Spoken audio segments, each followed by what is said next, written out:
आज हमारे साथ डॉक्टर समीर आनंद हैं, जो कि पेशे से, प्रोफेशनल से एक बहुत ही अच्छे सर्जन हैं और उनका स्पेशल इंटरेस्ट है एस्ट्रोलॉजी में और उन्होंने क्वालिफिकेशन भी हासिल की है एस्ट्रोलॉजी। नमस्कार डॉक्टर समीर। नमस्ते सर। सर ये बताइए, जो मंगलीक जिसको बोलते हैं वो क्या चीज़ है? सर मंगलीक उस कुंडली में बनता है जब मंगल की पोजीशन या तो फर्स्ट हाउस में हो या फोर्थ हाउस में हो या सेवंथ में हो या एट्थ में या ट्वेल्थ हाउस में हो। अगर इनमें मंगल पड़े हैं तो वो मंगलीक कुंडली है।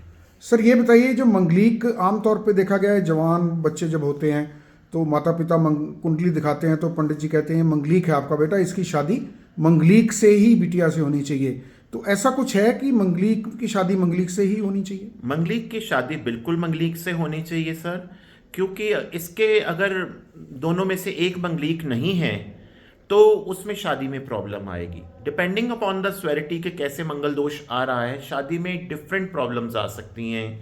कि शादी में सबसे कम तो प्रॉब्लम यही है कि हस्बैंड कहीं और पोस्टेड है, वाइफ कहीं और पोस्टेड है और कितने कितने महीने आपस मिल ही नहीं पा रहे।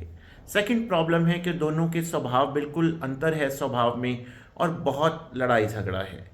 तीसरा प्रॉब्लम आ सकती है क्रॉनिकली बीमार रहता है पार्टनर, दूसरा उसकी सेवा ही किए जा रहा है। इसके हिसाब से जैसे जैसे इसकी पावर बढ़ती है मंगल की और दोष बढ़ता है, उसके हिसाब से प्रॉब्लम भी बढ़ती है। कई बार सुना गया है कि कोई एक्सीडेंट मंगलीक की वजह से हुआ, हाँ, या हाँ, सेहत में ज़्यादा नुकसान हो गया। हाँ, हाँ। ये सही है क्या? सर कुंडली के हिसाब से अगर देखे जाए तो हो सकता है। सर ये बताइए कि जो मंगलीक हैं और इसका कोई उपाय है कि मंगलीक, आप आमतौर पे लोगों का विश्वास है 27-28 साल के बाद उम्र निकल गई तो मंगलीक खत्म हो गया। सर ऐसे कुछ नहीं होता। आपका पिता जितना भी बूढ़ा हो जाए वो आपका पिता ही रहता है। कई बार शादियां कामयाब होते देखी हैं। कई पंडित कहते हैं हमने तो शादी करा दी मंगलीक की, नॉन मंगलीक से देखो कुछ नहीं हुआ। लेकिन वो चलित कुंडली नहीं देखते हैं। एक चलित कुंडली भी बनती है। अगर चलित कुंडली में मंगल अपनी पोजीशन चेंज करे तो वो जातक मंगलीक रहता ही नहीं। इसमें पंडितों ने कुछ नहीं किया। एक और बताइए सर, मंगल ग्रह है जो ये मंगलीक करके तो थोड़ा सा नेगेटिव साइड में सोचना में आ रहा है, तो मंगल ग्रह बेनिफिशियल भी है किसी को? सर मंगल ग्रह बेनिफिशियल कुंडली के हिसाब से है कि आपकी कुंडली किस लगन की है और मंगल की पोजीशन क्या है। हर ग्रह बेनिफिशियल भी हो सकता है और मैलिफिक भी हो सकता है।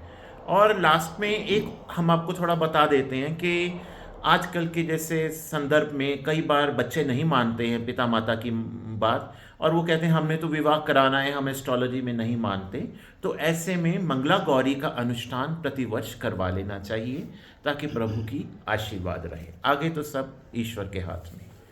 ठीक है डॉक्टर समीर, आपने बड़ी अच्छी जानकारी दी और एक मंगल ग्रह का पॉजिटिव पक्ष भी हमें बताया।